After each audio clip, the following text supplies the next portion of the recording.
بسم الله الرحمن الرحيم. السلام عليكم ورحمة الله وبركاته. دمان ولا ku xiran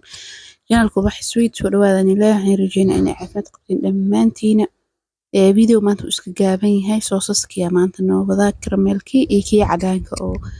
aad cinnamon roll ka marsan kartid xataa qaliitoon xalka waa marsan kartaa ama rootiga farmaajada. Marka waa kana alaabteeni marka uu horeyso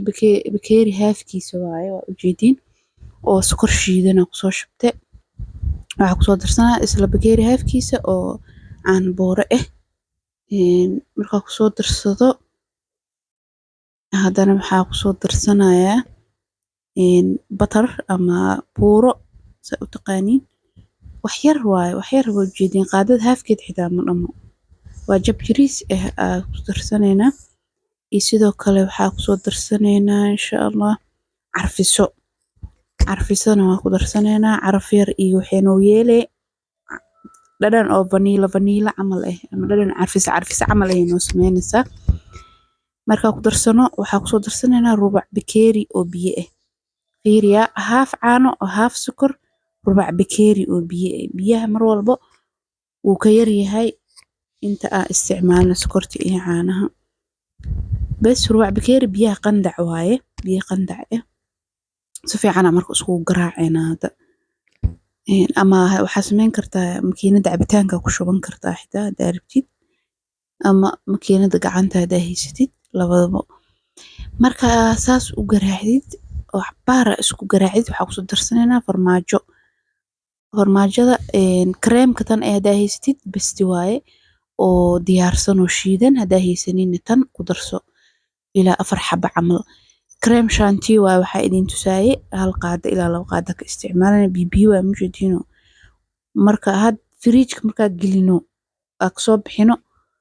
saan uu adag yahay marka hal makiinada ku garaacayna oo doorshada lagu qasaaye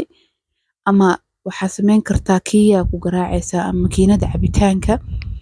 si uu u furfurmo cabaar go banaanka yaal xoogaa uu dhalaal uu wuxuu noqonayaa oo xoogaa culus caana macaan oo kale oo ka sii macwali laakiin caana macaanka aad u macayhe hada aan markaa marinayay cinnamon roll ku kulul yahay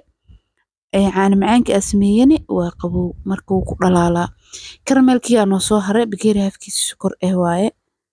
bakeeri haafkiisa sokor dibka saarayna hanoo dhalaalo karameelka aad u fudud yahay wax saas ma u baahno just sokorta markay soo dhalaasho dibka dhexaad had iyaala waa gaaminaya markay sokorta soo dhalaasho kadib waan gaabinaa marka aasaan soo dhalaasho sokorta geesaha jirtay dhana isku keenaa maxaa yeelay hadii kale tan geesaha ka gubanayso tan dhaxdana weyn limeyn bislaanin caano caanaha qasan oo diyaarsan waaye oo full cream ama full fat hadii caano oo aan isticmaashid caano oo booro wuu ka go'ayaa taas aan qalad ku milihi ada caano qaldan isticmaashay marka hadana jab oo butter ku soo daray bas hada jabkan butterka ku dhalaalinayna ilaa wax yar oo ileen caanaha biyo waa moogtahay wax yar marka oo biyo ka waa kana asan karameelkii bacda oo keega lagu qurxiyo ku soo shubtay ama bacda waxa isticmaali kartaa oo barafka ku shuban kartaa yani qasab ma ahna bacdan haysatid saasaan uu qurxisan kartaa ama wax alaal waxa rabtid oo macaan u isticmaali kartaa video meesha ku eegaya. Assalaamu calaykum.